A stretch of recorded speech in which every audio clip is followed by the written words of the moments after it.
Okay. Hi. Welcome to Research Methods. So a bunch of you guys are also in motor development. So we're going to have a really fun back-to-back. Because of that, like, I don't care if you guys eat or whatever you guys need to do. Like, we're all adults. It's totally fine, especially with back-to-back classes. It's okay. Okay, so I might actually be munching a little bit so that I don't have like a major sugar crash. So what we'll do today is we will go through the syllabus, we'll go through some introductions, and we're diving into the lecture material. So yay. You can definitely turn off your cameras at any time during this.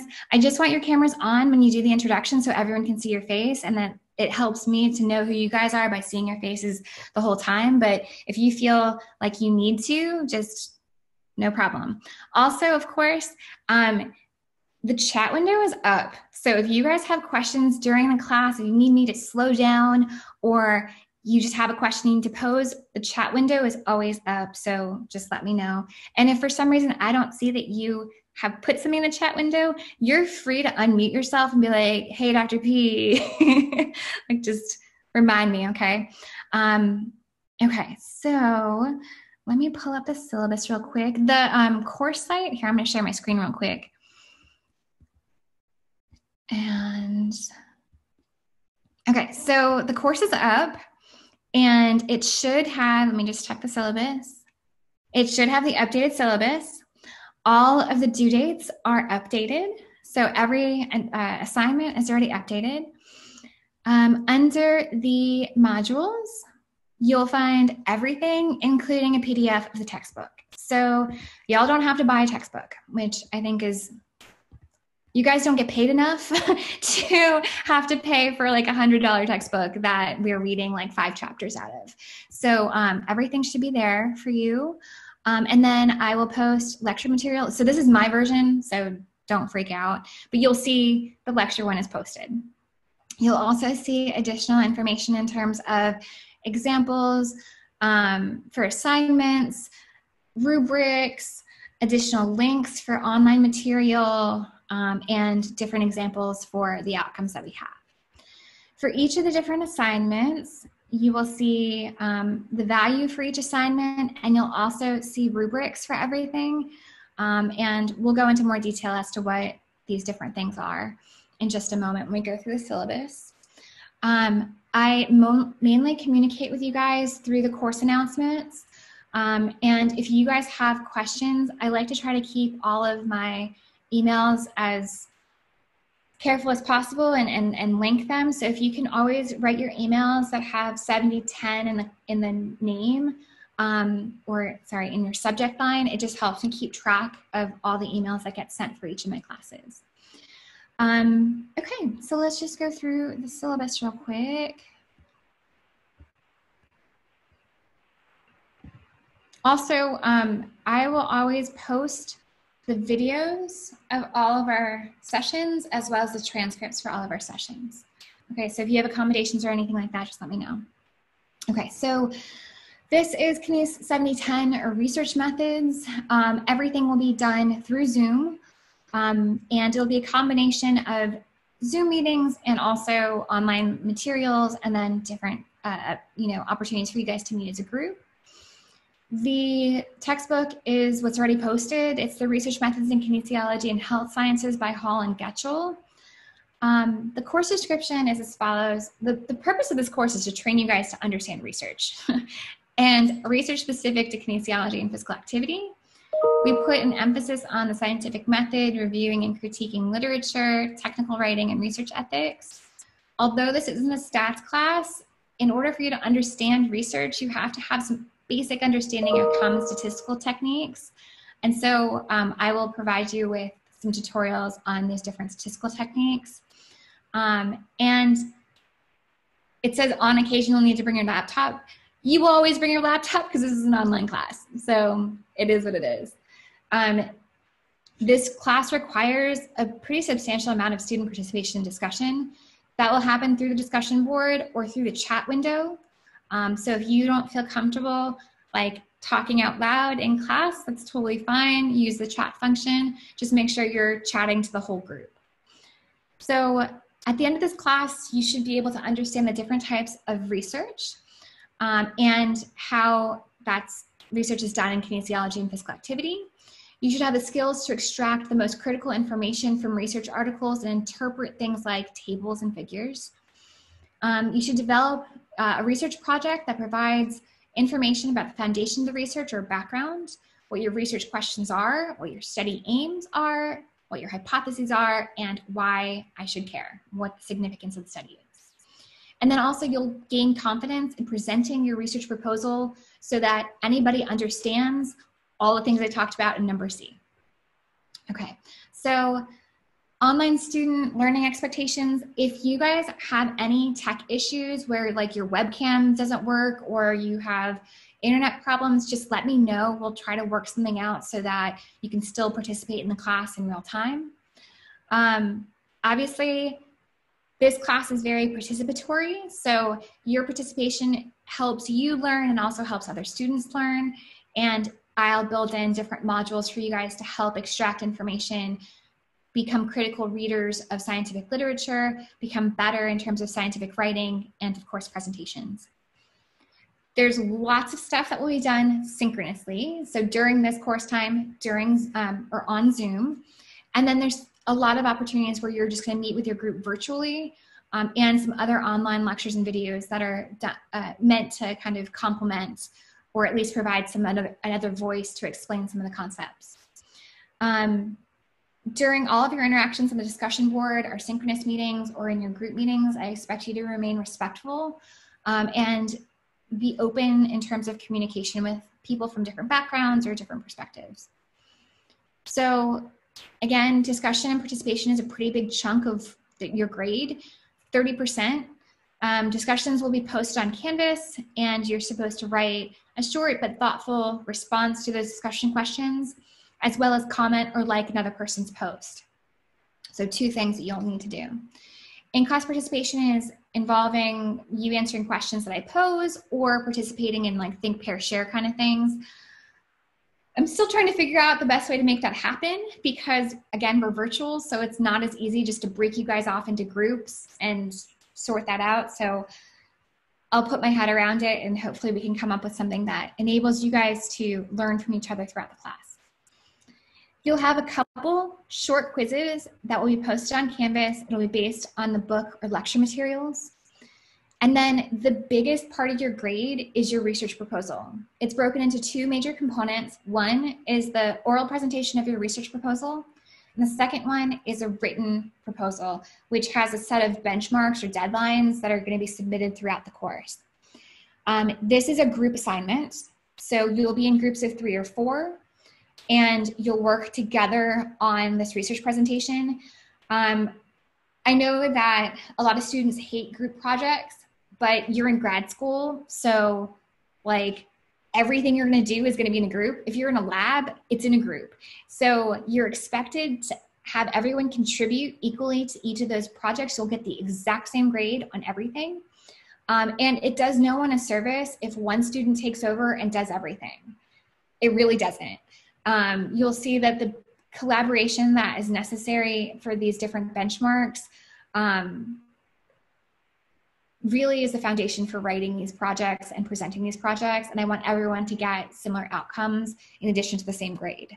So we'll talk about the best way to communicate with research partners and how I can help to facilitate better communication.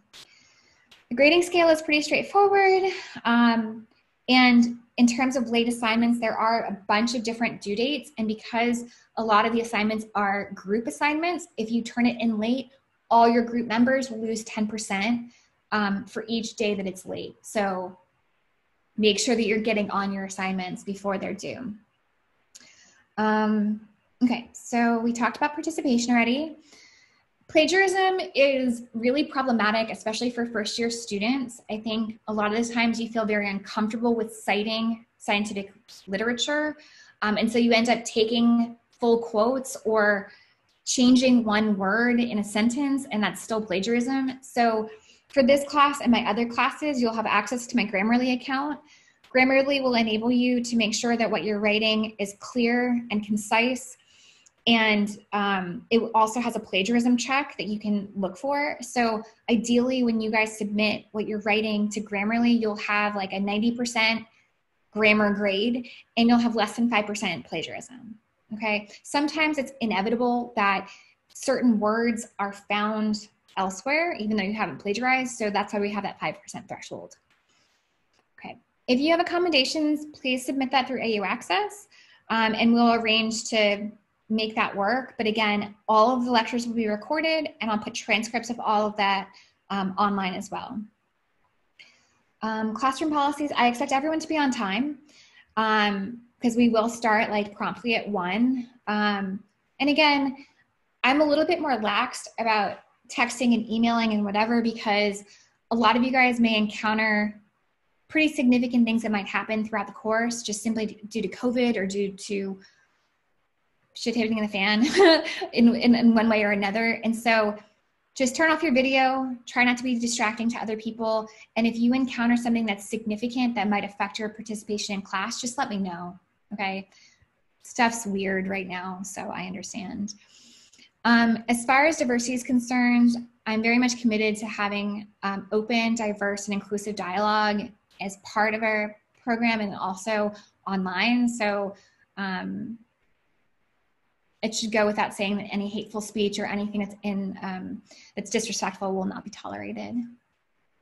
Okay, so in the event that I or one of my close family members ends up having a COVID-related issue, one of my doctoral students, Emily Munn, will be your alternative instructor. In the event that you guys experience some type of illness or COVID-related absence, just let me know if you can in advance of your absence, and let your other group members know. Again, it's really important that we have good communication so we can try and reorganize or re-stratify if necessary. Please provide me with your medical documentation. Again, contact your group members, make sure they're up to date with what you're able to contribute so that they can. Have a good day. You're welcome. Yes, can you make sure you're muted? Okay. And then,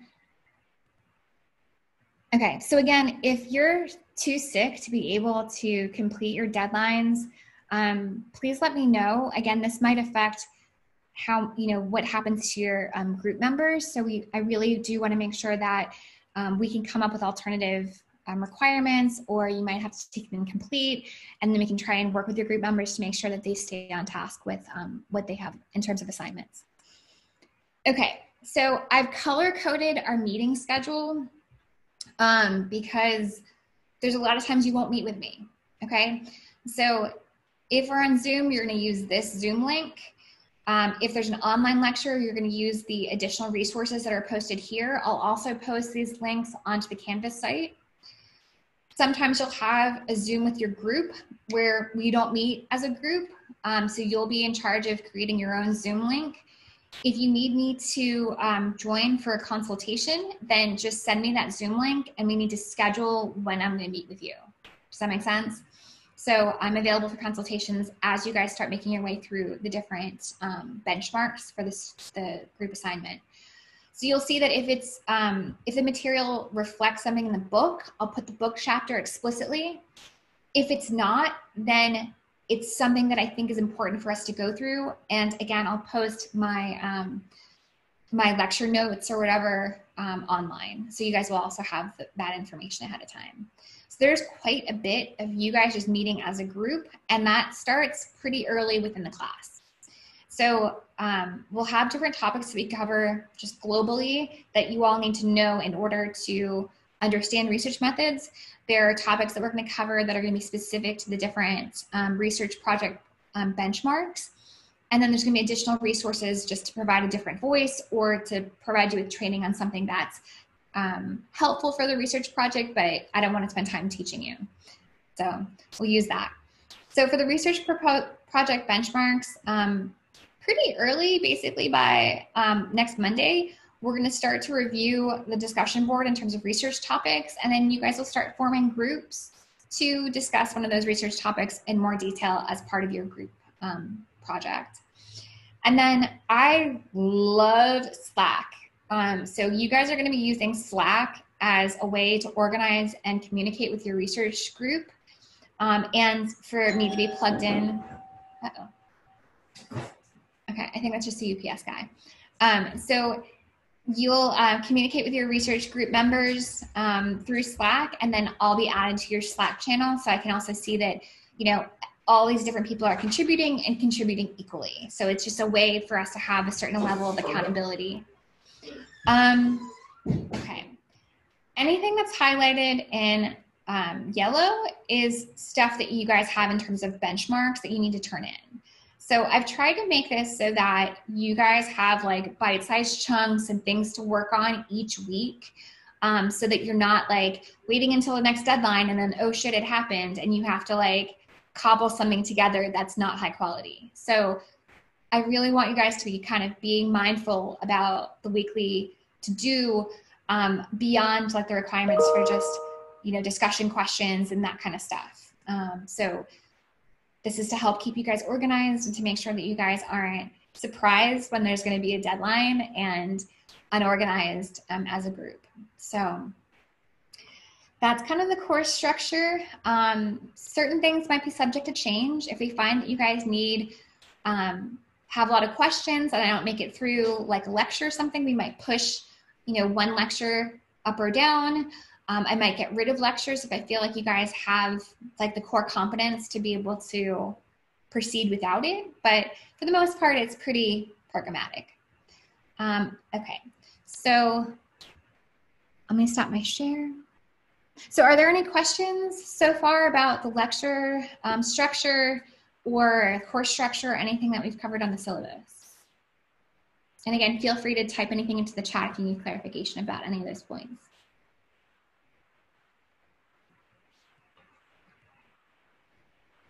Okie doke. So what we're going to do next is I'm just going to have you guys go around and introduce yourself, not just to me, but to your other classmates. So if you guys are in my other class, then sorry you get reintroduced to the same people, but I do want everyone to be on the same page. So my intro questions are a little bit different for this class. Your name, what year you are. So if you're a first year master's student, second year master's student, or PhD student. Your general area of interest, so motor behavior, exercise physiology, or biomechanics. And I'm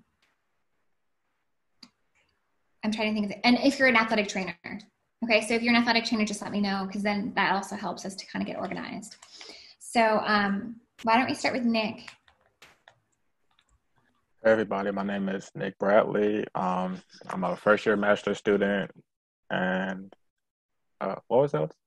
Exercise physiology, biomechanics, or motor behavior? Oh yeah, I'm interested in motor behavior, and I'm not an athletic trainer. Okay, perfect. Thanks, Nick. Sienna. Hey, I'm Sienna. I'm a first year master's student and I'm interested in motor behavior. Perfect. Ty. Hi, I'm Ty Emler. I'm in biomechanics and I am an athletic trainer. Where are you? Who are you working with? East Alabama Medical Center. Oh, okay, cool. With the ortho clinic? Yeah. Okay, perfect. Tony. Hey, I'm Tony. Second year master's, exercise science. Okay. Biomechanics, motor behavior, or XPhys? I guess XPhys. Okay. Perfect. Matt? I'm Matt. I am a first year master's student, biomechanics, and I am an athletic trainer for the Auburn football team. Awesome. So Matt, you're probably going to miss a bunch of classes? Yeah, probably.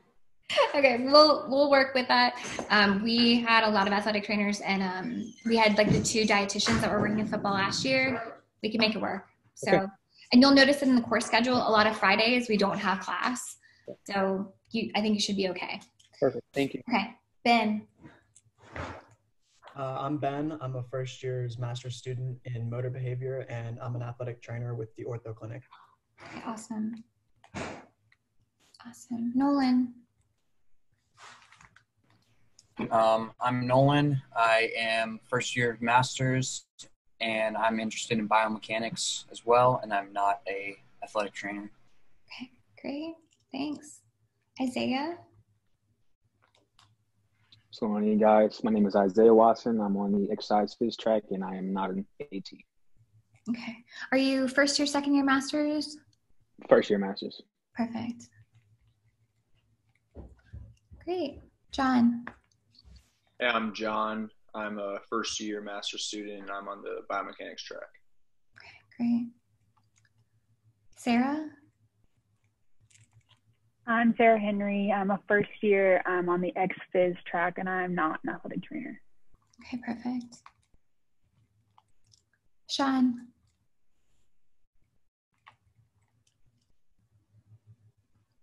Sean, you're muted still, huh? Hey, my bad. I'm Sean. I'm a first year master's student. I'm on the biomechanics track, and I'm not an AT. Okay, great. Mary Grayson.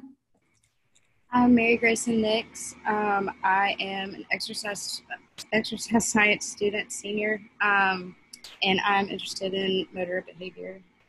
Awesome. Okay. Terry June.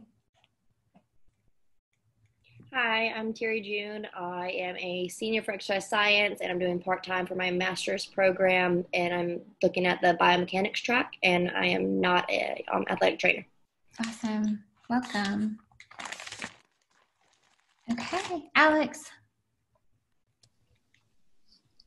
Hi, I'm Alex Casiato. I'm a second year master's student in the motor behavior track, and I am an athletic trainer for the Auburn swim and dive team. That's right, your swim. Mm-hmm. Awesome. Welcome. Catherine. I'm trying. Did I get it? I figured it out. I'm Catherine. I'm a first year's master's student. This is Jane. She really wanted to join class. I'm sorry. I'm on the biomechanics track, and I am not an athletic trainer. No problem. You may, on days where some reason my baby's staying home, you'll also see me with my kids. So, I think you're fine. Let's make sure we got everyone. I think sometimes it gets shuffled. So if I miss anyone, just let me know. I think we're good to go though. Awesome. Welcome, guys. Okay. So this is exciting. We have a mix of undergrad students, grad students. I'm expecting you guys to have zero background in research methods. So if you have any experience with running a study or reading research, great. If not, so be it. We'll all start on the same page, okay? And so I'll really help to guide you through how to figure out what's important when you're reading research papers. Okie doke. So let me go ahead and share my screen again.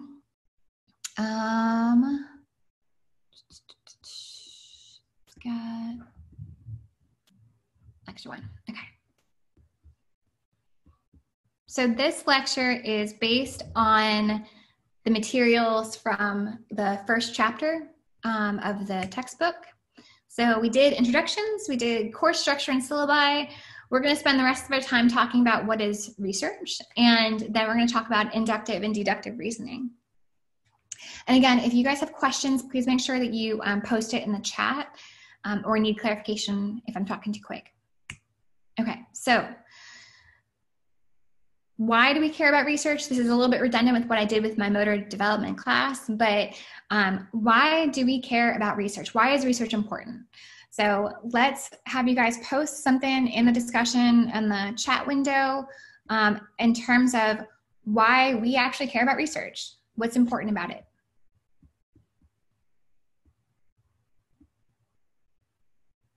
Oh my goodness, why can't I see the chat window? Hold on a second.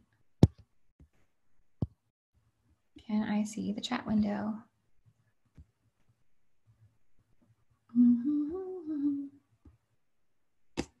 Zoom is really making me annoyed right now. Let me stop sharing my screen real quick and see. Okay, so We care about research because it keeps us up to date with what we know. It helps us to get peer-reviewed information. That is super important, meaning that another scientist has reviewed what you've done and thinks that it's worthy of publication. And usually that also involves multiple edits and sometimes reevaluation of your study. So it helps to make your study even better. It helps us to advance our knowledge, building upon what we've done in the past, meaning previous studies. It helps us to really get a deep dive into a very specific aspect of a particular topic. This is super important. It helps us to understand best practices. And for those of you guys that are athletic trainers or interested in allied health professions, best practices are really important when you're working with populations that are particularly understudied and you might end up being able to find best practices for like an adjacent population that can be used for the topic of interest. So for example, with traumatic brain injuries, for people that are interested in concussion, there may be a lot of information about football and concussions related to football, but maybe you're studying cheerleading, or you're studying volleyball, or you're studying basketball, and the types of concussions might be a little bit different. So you can see what best practices are done in one sport that may or may not be applicable to your sport. But if it's less studied, then you might have to really pull from that. And so best practices and also clinical advice, I think, is really important. And then Mary Grace Nix said that, it helps to bridge the gap with medicine for sure. I mean, basically what we're trying to find is, come on up. Sorry, my dog's like trying to sit next to me. Come on up. He's being a jerk. One thing that I think is really important, both in terms of educational practices and also clinical practices, is that you learn information that might be actually relevant beyond just research, right? So a lot of the stuff that I do, for example,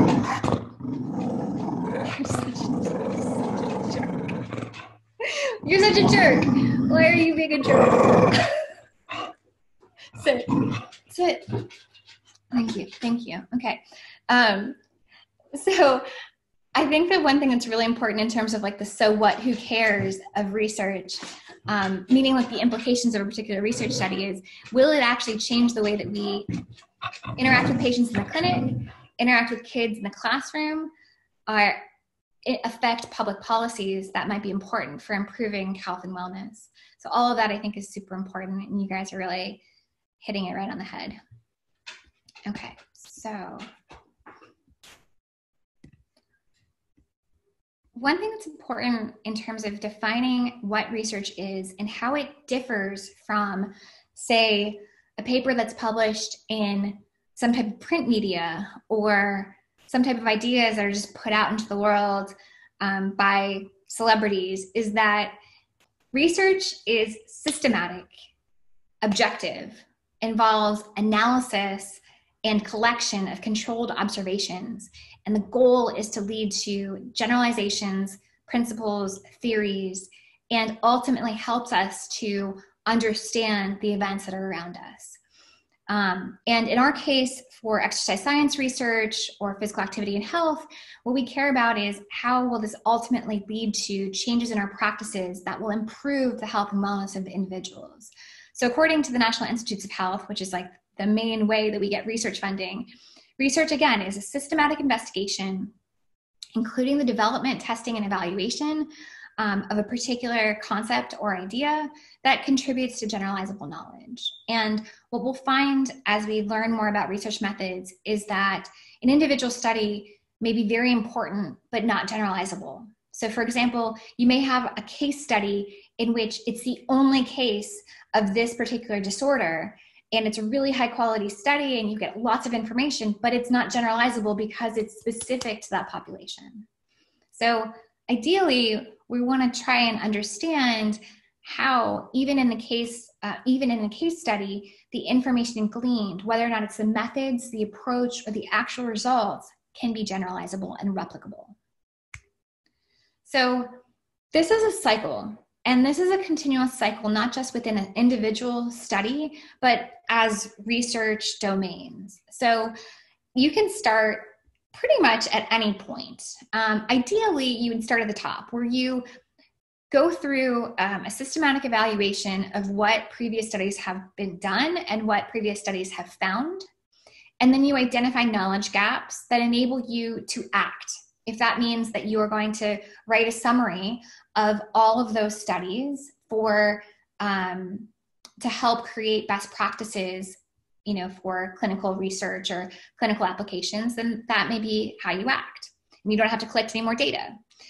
The way you might act is that you write an IRB and you recruit participants and you collect data and you run statistics and you reflect on your results and why they're important. And then that helps you to identify what your next steps are or redirect what you're going to do. And then again, the cycle continues.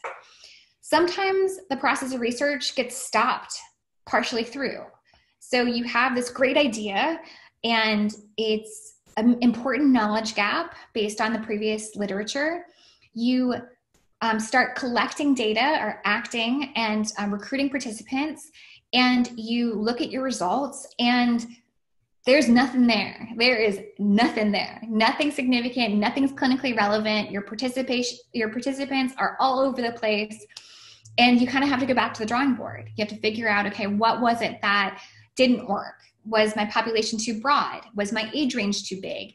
Were my methods not appropriate to answer my questions? So sometimes you won't even get to the point where you publish your study and you have to go back to your drawing board. So this process is very cyclical and doesn't necessarily mean that you always go through the entire system or entire process through fruition. So one thing that's really important with research is, again, that you create objective, replicable, systematic, and structured observations or measurements that can help you to answer a particular question or problem. And this systematic and structured process is much more than just Googling the answer. Now, Googling the answer works often, right? And it's a good starting point for trying to understand what has been done. But the issue here is that oftentimes you'll get a lot of answers that are not peer-reviewed, not written by an expert, and may actually have some very dangerous recommendations that would go against like FDA approval or common sense knowledge. And so what we really want you to do is through the process of creating your research project is to identify good sources of research. So just because something's published and it's peer reviewed does not mean it's a good resource for you. So we're going to start understanding, how to identify studies that truly advance our knowledge, truly improve our lives, help us change the way that we think, and lead to changes in our culture or our practices that can improve health and wellness. Okay, so what I want you guys to do, and again, this is really awkward because we're in Zoom. Typically we do like think, pair, share, but what I'd like you to do is to post in the chat some examples of research questions that you think are interesting in exercise science. And so this can be literally all over the place. We're just going to get a starting point for some examples of research in exercise science. So go ahead and post something in the chat window, and I'm going to stop my share so I can see what's in the chat.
Keep going, guys. This is awesome.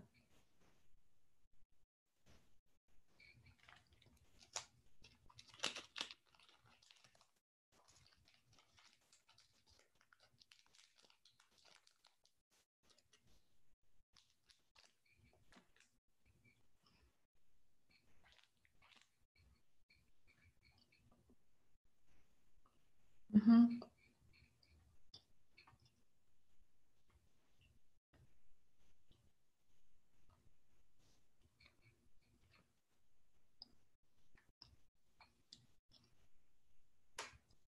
I think almost everyone's posted something. The more research questions you guys post right now, the more options there are for your research projects. So just keep this in mind that we're going to take a set of research questions, identify like the top 5, and you guys will create groups. So if you have like a vested interest in something, please post what that might be, because there might be other people that are interested in, you know, researching that same thing.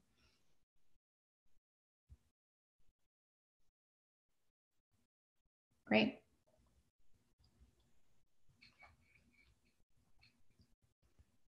Awesome. Good. Okay. So keep posting as we continue moving on, and I'll get a copy of the chat so that you guys can take a look at that and really help to fine tune some of these research questions or research content areas. Okay. So let's share the screen again. Okay. So there are historical approaches to solving problems, research problems that have been posed. Oftentimes we think of this, and oftentimes you'll see this when you Google something. There are common sense approaches or common knowledge approaches that are sometimes just stated very strongly by someone who tends to be loud, okay? Or someone, this is often what you would see in like, if you have like an opinion show, like something that Oprah might say is a proclamation by, quote, an authority. She just happens to be someone that's very influential. And oftentimes those influential people were taken as authorities, but might not actually be authorities in a particular research area. Typically, we try to apply logical reasoning to solve questions or problems in a much more concise and a much more systematic way. So with deductive reason, we have some type of premise. We pose some type of proposition, like vitamin D supplementation is associated with reductions in COVID-19 mortality.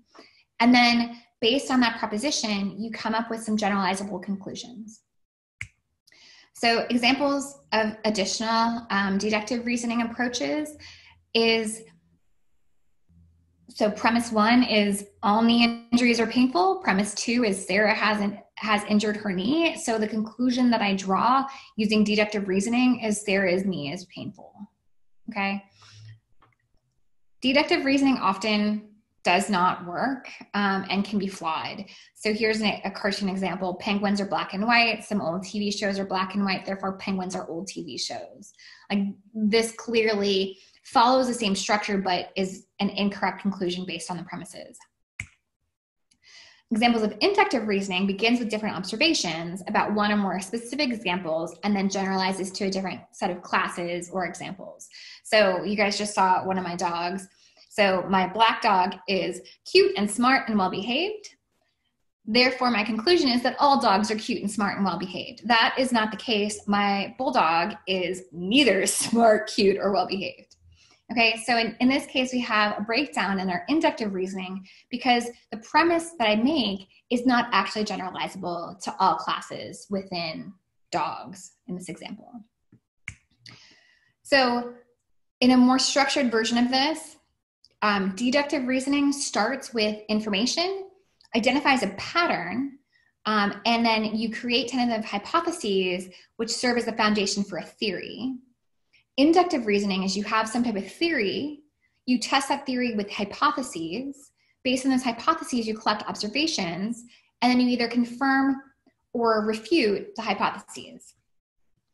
Many times, we, in exercise science research, we begin with a form of inductive reasoning, which isn't necessarily theory-based, but is based on previous studies that have found some type of pattern through which we can develop hypotheses, create our own observations, and then confirm those observations. So this is another like stupid example taken from the book. The differences between scientists and other disciplines is that we're very, very careful about the generalizations that we create based on our observations. So in this case, an artist, an accountant, and a scientist are all of them from the US, are traveling on a train to New Zealand, and they see a black sheep through the window. So the artist says, look, sheep in New Zealand are black. And the accountant says, well, at least some sheep in New Zealand are black. And then the scientist says, no, all we know is there's at least one sheep in New Zealand, and the side that we can see is black. So like, this is a really obnoxious version of being very careful, but it's that level of specificity that actually makes scientists somewhat more trustworthy, in the sense that we often get hammered in peer review when we've gone beyond our data and we're making generalizations that are too broad. And so there is a little bit of a check in the peer review process to make sure that we aren't creating generalizations that aren't appropriate given our data. Okay, so there's a couple more questions. Okay, I think we're good to go. Okay,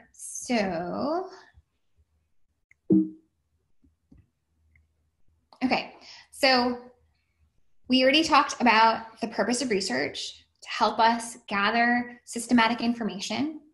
What I want you guys to think about is not necessarily what the weaknesses are of inductive or deductive reasoning, but maybe some weaknesses in the process of conducting research. So in the chat window, I want you guys to talk about some of the potential weaknesses or limitations of how we conduct research in exercise science.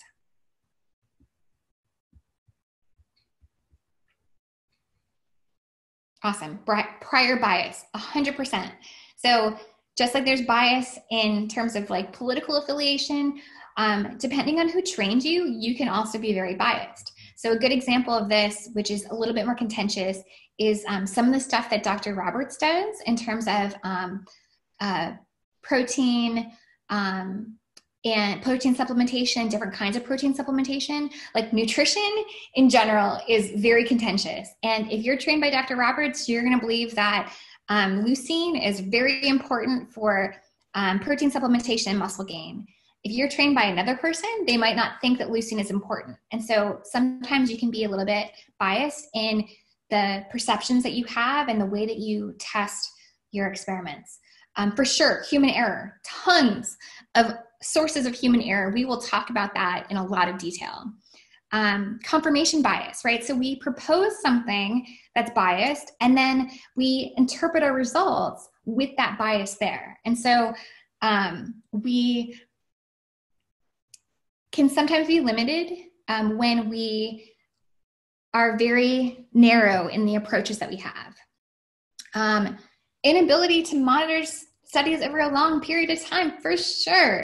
You guys, when you do your research projects, we'll find a very limited number of interventions and longitudinal evaluations. And part of the reason, like Ben suggests, funding is limited. So it's very, very hard logistically, and then also in terms of money, to conduct long-term high-quality research studies in that end. Definitely monetary incentive. So Matt works for the football team. And let's say that something that the football team does is not good practice. He may be, very, very careful, because his job is dependent on the football team, not to step on anybody's toes. And so even if his research might suggest that they should change something to their practices, he might not be able to do that because they might not agree. And that has happened definitely.